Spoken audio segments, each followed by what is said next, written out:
Thames estuary, it still retains much of its old-fashioned charm of the fishing community. The type of fishing has changed many times over the years, from catching shrimps, oysters, cockles and many types of fish.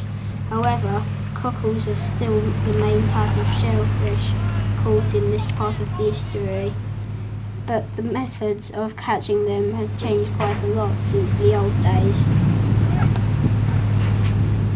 In the olden days, the fishermen used stock nets called kiddies to catch trapped fish as the tide was going out, but this was banned after 1697. Mussels were grown on large stones in the mud and also hung from ropes into the sea from the pier.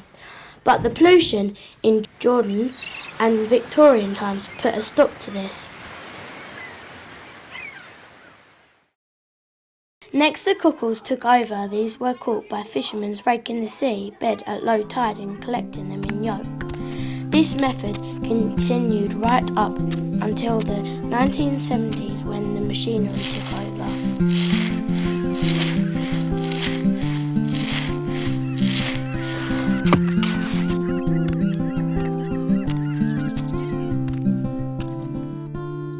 Cockles became very popular indeed, and they were cooked, sold and enjoyed by locals at the cockle sheds in Leigh.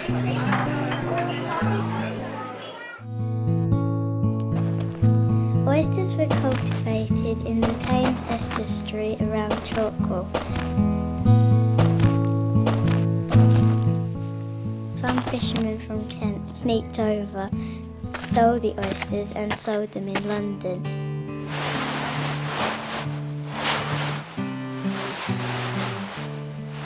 The oyster beds were abandoned as the amount of sewage going in the sea filled them with disease, making them unsafe to eat.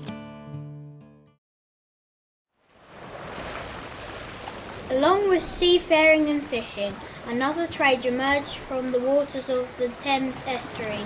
The illegal trade of smuggling was rife for many years in this area, and many locals of varying wealth, trade and status were involved. Legend has it that secret tunnels were built underneath the hill by the smugglers. The tunnel in St Clement's graveyard was finally blocked up in the 1800s.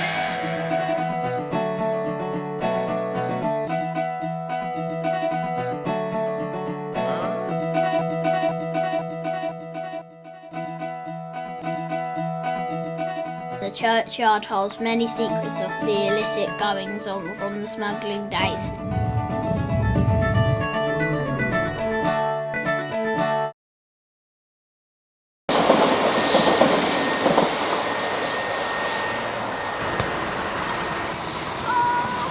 Before the arrival of the railway line, the fish would be sent to London by boat or road. The arrival of the railway line in 1854 brought positive growth and much change for the fishing industry in Leigh. The town became less isolated and the fishermen made most of this, regularly sending tons of seafood to be transported to London.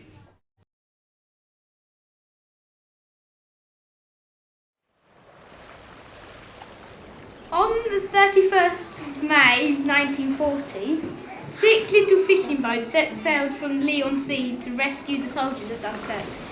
These soldiers were desperate and needed help urgently.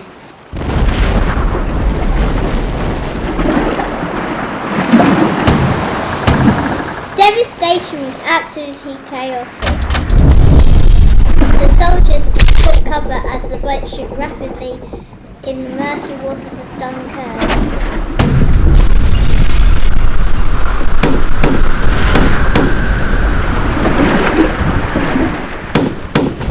The brave fishermen of Leigh rescued hundreds of soldiers despite all the risks all around them. On the way home, the Renown hit a mine, killing all 4 crew members on board.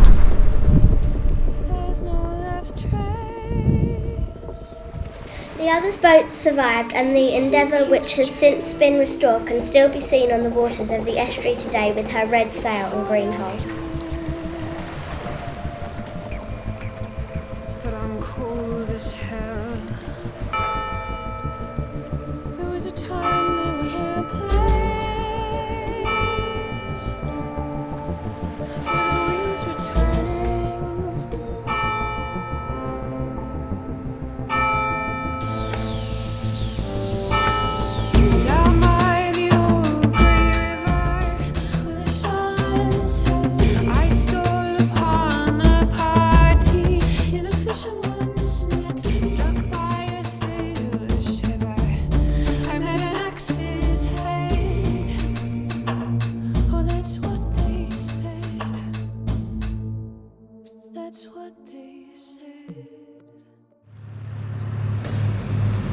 What's it like being a fisherman today? We spoke to a local fisherman, Paul Gilson, who has been fishing for 43 years. Paul is also the skipper of the Endeavour, the only remaining vessel of the 6 little fishing boats that went to Dunkirk to rescue the soldiers stranded during the Second World War.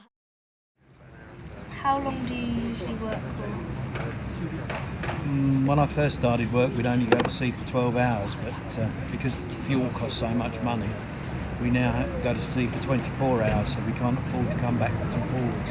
Have you ever caught shells, really nice shaped shells? Oh, shells, yes. Yeah, we've, oh goodness me, conch shells. We've caught several of those. But I don't think they were local. I believe they came off the back of a ship. They threw them away. And they were ever so big. I've got them in the garden. What's the rarest fish you've ever found? The rarest. Tadpole fish, as I said, is rare. You've seen a little fish. It's like a prawn, and it boxes. I can't think of the name of it. But it's got like boxing gloves on. Mantis shrimp. It's a shrimp. It's a type of shrimp. That's very rare. We've caught 2 of those. Where's your favourite place to fish? Oh, that's a question.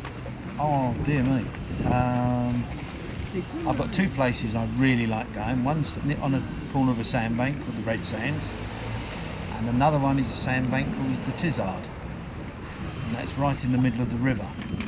And what kind of fish have you caught in them 2 places? The Tizard is renowned for catching skate, and I've had some very, very big hauls of skate there. Do you ever go to different countries to go fishing, or do you just stay in one country? When you're at sea, the sea belongs to everybody. But I've been fair enough out to sea that I can see Belgium and France when I've been fishing. How many pairs of glasses have you lost?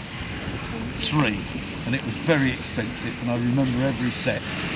And sometimes you see them go splot, and there's nothing you can do about it. How do you sleep? How do I sleep? Heavily, because we go without sleep a lot, so we sleep a lot. Nowadays, people use the railway to commute to London, but many people use it to come and visit Leigh, as the cockle sheds, the fishing boats and quaintness of the old town have become a tourist attraction, with many people visiting throughout the year.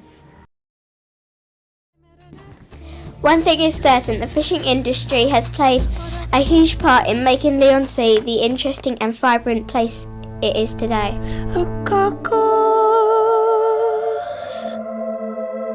Abandoned shell.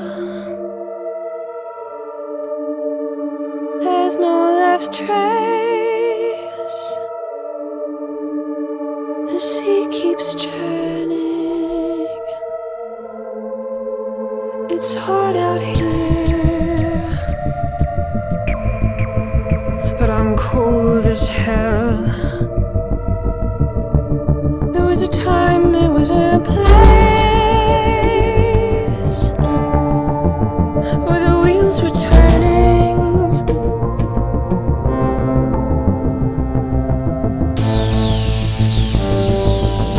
Down by the old grey river where the sun sets, I stole upon a party in a fisherman's net, struck by a sailor's shiver. I met an axe's head. Oh, that's what they said. That's what they said.